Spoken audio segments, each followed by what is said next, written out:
ya memang udah sepantasnya ya, bukan hanya saya yang bersyukur sebetulnya, untuk mereka-mereka juga yang eh, saya yakin banyak yang bermasalah dengan saudara DM juga mungkin bersyukur ya, mungkin bersyukur dengan masalah yang terjadi sekarang itu membuka mata kita semua atas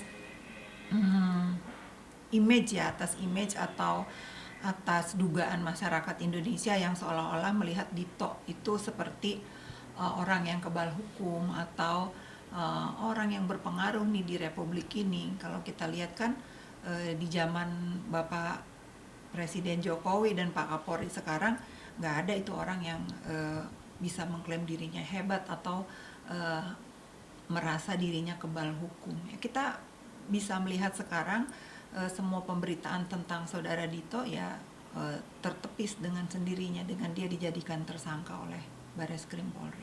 Nah, bahas awal kali pertama melihat kabar itu atau mendengar gimana tuh Kak Fitri itu? Langsung ada Eh, Kalau kaget sih enggak ya, kaget sih enggak karena saya yakin semua masalah atau semua masyarakat Indonesia yang bersinggungan atau mempunyai masalah hukum tuh akan pada titik ini gitu ya. Apalagi kalau kita lihat kan eh, kasus yang sedang menimpa saudara Dito kan bukan pasal ITE seperti yang saudara Dito melaporkan Nikita di Serang, Banten kan ya. Ini masalah yang sangat serius. Saya sebagai warga negara Indonesia juga yang bingung gitu. Kok bisa ya orang sipil seperti saudara Dito mempunyai banyak senjata di rumahnya. Ini perlu menjadi perhatian kita semua. Dan akhirnya apresiasi sekali saya terhadap Bareskrim Polri yang tegas ya, yang tegas bisa mengumumkan bahwa saudara Dito Mahendra sebagai tersangka. nah mungkin tercapai juga atas Kak Fitri dan Kak Niki sempat bilang kalau nggak salah waktu bebas Kak Niki. Nanti masih ada nih, tinggal selanjutnya kita lihat aja nih Dito akan pakai baju oranye atau enggak.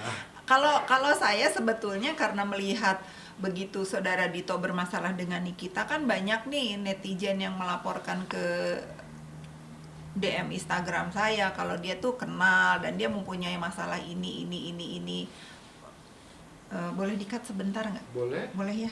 Gimana kakak mungkin sempat bilang juga waktu bebas nanti masih ada nih selanjutnya tinggal Dito nih untuk masuk pakai baju oranye.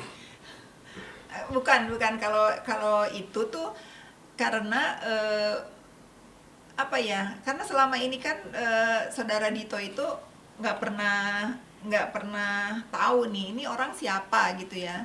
Eh, Setelah dia bermasalah dengan Niki itu banyak banget. Kalau sekarang kan kita zaman sosial media kan, zaman sosial media semua orang itu bisa mencurahkan atau eh, berceritalah tentang apa sih yang terjadi sebetulnya, siapa sih orang ini. Dan kebetulan kan pada saat dia bermasalah dengan Niki memang banyak banyak yang diduga korbannya saudara eh, Dito kan untuk kasus Bank Senturi kalau nggak salah mereka juga sempat hadir ke Pengadilan Negeri Serang. Nah, itu hanya beberapa saja sebetulnya yang datang. Sebetulnya yang ngadu ke saya itu lebih dari 10 orang, banyak banget lah pokoknya. Tapi kan udah diwakili oleh beberapa orang yang datang kan. Ya artinya pada saat itu saya berpikir oh ternyata ini saudara Dito ini juga ada masalah gitu. Kalau orang bisa memperkarakan orang lain ke ranah hukum kan sebetulnya dia juga beresiko untuk dia pun diperkarakan masalah hukum oleh para korbannya gitu kalau memang benar kan ini saya bicara masih dugaan kan kalau sampai semua orang berani berbicara dan mereka sendiri berani tampil ke media untuk mengungkapkan bahwa mereka itu adalah korban yang diduga korban dari janji saudara Dito untuk mengurus masalahnya di Bank Senturi ya saya yakin ini satu masalah besar ya, yang pasti akan bersinggungan dengan hukum kalau memang mereka akan melaporkan saudara Dito. Kalau nggak salah kakak juga dikait-kaitkan ya, sampai ada di teror-teror, ada preman datang ke rumah kakak. Iya, Nah iya, itu iya, mungkin iya. artinya bukan cuma Kaniki dong, dia berurusan dengan Kak Fitri juga, Kaniki juga. Gimana, mungkin boleh flashback sedikit? Jadi ya sempat diapain? Sebetulnya pada awalnya saya tidak yakin. Saya tidak yakin kalau dia itu akan melakukan hal-hal seperti yang sudah terjadi di hidup saya dan Niki. Sampai ada orang yang benar-benar mengatakan bahwa dia yang menyuruh ya saudara Dito. Itu aja sih. Bagi saya ya sah-sah aja gitu, karena kan namanya orang lagi apa tuh namanya ya, namanya orang lagi kepengen menunjukkan kekuatannya, menunjukkan powernya. Kalau saya lihat kan memang selama ini jangankan hanya sekedar menakut-nakuti atau menyuruh orang neror saya kan, kalau saya lihat tuh di jalanan kalau dia mau keluar aja, seperti netizen kirim ke saya kan, ada salah satu pengawalnya juga yang bikin vlog tentang kegiatan dia kalau mengawal saudara Dito. Hebat sekali kan ya, hebat banget gitu loh. Saya merasa punya temen banyak pejabat pun nggak ada yang bertingkah dan seperti itu gitu perlakuannya. Ya mau jalan-jalan aja, bahkan nggak ada yang dikawal-kawal gitu. Tapi kalau boleh tahu diapain tuh? Dikirim apa? Preman bener ke dekat rumah Kak Fitri gitu? Sebetulnya bukan preman ya. Kayak gimana? Sebetulnya bukan preman. Saya nggak nganggap mereka preman. Mungkin mereka itu hanya apa ya, diminta oleh saudara Dito untuk memantau kegiatan saya dengan Niki gitu. Saya nggak berkata memantau pergerakan saya. Emang saya siapa harus dipantau pergerakan ya? Pergerakan saya dari salon ke kantor, salon ke kantor. Kita angkat teleponnya Nikita ya. Nih kebetulan Nikita telepon. Halo Nikita Mirzani Mawardi, aku lagi diwawancara sama apa nih? TV lah, RCTI, MNC sama apalah. MNC wawancara. Ya nggak apa-apa, dia juga kan perlu berita nih kita. Ini kan saya Kaniki, yang beda itu loh. Yang itu yang bukan yang MNC, di RCTI. apa di waktu bebas kan paling beda. Iya paling beda, betul. Nggak apa-apa lah, nggak apa-apa. Yang di blacklist kan ownernya, bukan pegawainya.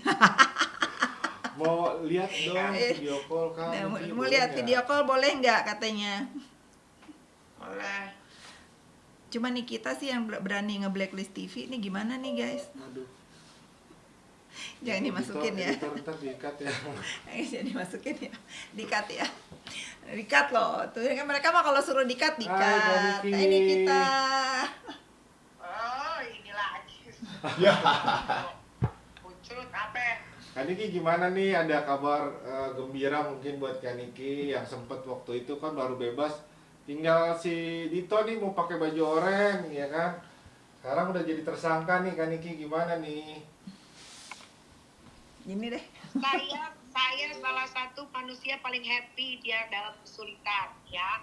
Karena dia orang jahat, jadi dia harus terima ganjarannya. Kalau gua mah udah tahu kalau Dito itu bakal sulit hidupnya berurusan sama gue. Kan gue udah bilang dari awal, jangan cari ribut sama gue, apalagi gue tidak pernah mengenal Dito. Ingat ya, gue tidak pernah mengenal yang namanya Dito Mahendra. Gue tidak pernah ketemu, gue tidak pernah berjumpa, gue tidak pernah bertatap muka, gue tidak pernah bicara sama dia. Tapi dia ngirimin bunga. Dia coret rumah gue, dia kirimin gue preman buat nakut-nakutin anak gue, buat nakut-nakutin manajer gue, sahabat gue, dia coret salon, dia penjarakan gue, cuma gara-gara satu perempuan, Nindi Ayunda, perempuan pembawa sial. Nah ini kan banyak lagi kasusnya nih Kaniki nih, yang di KPK juga, di Polres. Kasusnya Dito Mahendra mah banyak. Ada KPK, Indosuria, Sempi, penipuan, 378, bawa lari uang orang, pemalsuan plat mobil. Banyak. Akhirnya terkuak gara-gara dia memperistrikan Nindi Ayunda, perempuan pembawa sial. Coba kalau dia nggak kawinin itu si Nindi Ayunda, coba Nindi Ayunda nggak direbut sama mantan lakinya, mungkin Dito Mahendra sampai detik ini masih bisa flexing, masih bisa nipu kanan kiri. Sekarang udah nggak bisa. Jadi Nindi Ayunda itu adalah perempuan pembawa sial, jeng jeng jeng, nanti gitu ya. Berarti ini bisa dibilang kado juga, kado lebaran Kaniki juga ya Kaniki ya. Ini adalah hadiah terindah Idul Fitri 2023 dari Bareskrim. Sesuai angkanya ya, 1444 angkanya. Hijriah. Iya, sesuai angkanya. Nah mungkin Padahal lantas udah dibilangin waktu gua ditangkap di Serang. Kejari di kejaksaan gue udah bilang, di Polres Serang Kota itu gue juga udah bilang, Pak saya ini nggak salah, kenapa saya dibeginiin, nanti saya bales loh semuanya, mampus, kenal lu semua. Kaniki jadi selanjutnya gimana nih, ada tindakan-tindakan yang terupdate kah akan dilakukan oleh pengacara Kaniki dan Kak Fitri juga Kaniki? Sebentar ya, sebentar. Sebentar, soalnya ada itu datang nih, jangan dimatiin nih. Aku mau kirim parcel buat Bang Aji, mobilnya nyampe. Mpok, itu tolong tuh, itu mobil yang tadi coklat kasih ke dia balik. Ayo, Pok. Cepetan. Oke, lanjut. Langkah selanjutnya nggak ada, biarkan itu menjadi wewenang pihak kepolisian, Bareskrim, Mabes Polri, udah yang berwenang. Yang hebat ya. Yang hebat, udah nggak ada lagi yang hebat kecuali Mabes Polri, udah bravo Polri. Bapak siapa, sebutin dong yang hebat, Bapak siapa? Bapak Junaidi ya, siapa bapak penyidiknya namanya Kak? The Junaidi, siapa sih, susah banget namanya. Juhaindi. Namanya Juhan Dani R namanya. Itu bapak penyidik yang megang kasusnya Dito Mahendra sehingga Dito Mahendra bisa ditetapkan jadi tersangka di Mabes Polri. Nah, mungkin nanti, selain dia nggak ada yang hebat, udah cuma dia yang berani. Berarti kalau disidangkan gimana nih Kak? Apa Kaniki siap Gue hadir? akan datang di persidangan setiap hari. Walaupun bukan saksi, bukan pelapor, tetap hadir ya. Tetap hadir, harus hadir ya, biar dia tahu rasanya bagaimana itu duduk di tengah-tengah ya, ditontonin orang banyak ya, apalagi ada orang yang benci sama dia ada di situ, biar dia tahu rasanya, biar dia dengerin teriakan gue langsung di kupingnya. Nah Kak Fitri sendiri juga dikirim-kirim preman juga, Kaniki juga ini ya turut rese juga ya Kak Dito ternyata ya. Ya, dicatat ya. Saya tidak pernah menganggap bahwa saudara Dito Mahendra itu mengirimkan preman yang pernah bertatap muka dengan saya.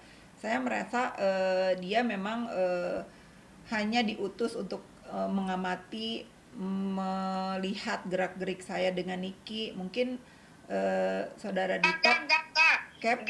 Jadi waktu gue di penjara tuh, sebelum di penjara itu, ada preman yang ngikutin gue. Dia disuruh sama Dito Mahendra suruh siram air keras. Waduh. Jujur aja Kak. Oh yang itu iya. Ya orangnya udah ngaku. Terus Kak Fitri juga suruh ditusuk. Orangnya udah ngaku. Waduh. Tuh nggak akan dilaporin lagi kan Niki atau gimana tuh? Enggak, karena udah ini aja, dia udah hukumannya terancam hukuman mati, apalagi yang mau dilaporin, biar aja dia mati. Bukan, hukumannya udah teman mati. Iya, kalau saya ngelihat buat apa dilaporin, toh orang yang disuruh juga kan tahu yang menyuruh siapa. Nggak mungkin juga mereka mau melakukan itu gitu kan ya, nggak mungkin. Dan mereka juga bukan orang yang sembarangan, orang bodoh yang disuruh A nurut gitu. Mereka kan satu organisasi yang bukan juga mau disuruh-suruh untuk melakukan tindakan kejahatan kan, gitu aja sih. Saya mah santai sama Niki, nggak pengaruh, cuman kesel aja gitu loh, kesel. Aku mah kalau aku apresiasi sama orang yang disuruh sama Dito Mahendra, ya dia malah datang bilang minta maaf tapi dia ambil duitnya. Terima kasih karena tidak melaksanakan sesuai apa yang Dito Mahendra dan Nindi Ayunda inginkan. Nah, untuk yang laporan di surat Polda gimana tuh? Apa tuh? Yang Ah, mana? itu mah nggak ada urusan Oh, sama nggak ada kita. urusan sama Itu kita, tanya ya. Bang Fahmi. Oh, Kalau iya. saya kan hanya membantu waktu itu. Kenapa ini semua terjadi? Perkara ini semua terjadi dikarenakan ada saudara Lia yang datang ke sini pada saat itu memberitahukan Kak Niki orang yang mengirimkan bunga itu si ini si ini si ini atas dasar suruhan si ini si ini si ini gitu kan. Atas dasar suruhan Dito Mahendra dan Nindi Ayunda. Udah gitu aja sih, Kak. Iya, aku udah dijemput nih. Udah ya. Oke deh. Uh-uh. Nah, oke, harapannya gimana nih Kak Niki dan Kak Fitri? Harapannya hukum di Indonesia ditegakkan seadil-adilnya, dan saya yakin banget Barreskrim Polri akan menegakkan masalah ini dengan baik gitu. Pokoknya salut banget untuk Barreskrim Polri yang sudah berani mengambil tindakan tegas terhadap saudara Dito Mahendra. Keren pokoknya. Ya. Ditunggu sih kelanjutannya dari KPK juga, jangan kalah dengan Barreskrim Polri karena sudah 5 kali katanya pemanggilan. Mudah-mudahan juga ada tindak lanjut yang membuat puas masyarakat Indonesia diperlakukan adil di negeri ini. Sip. Audio Jungle.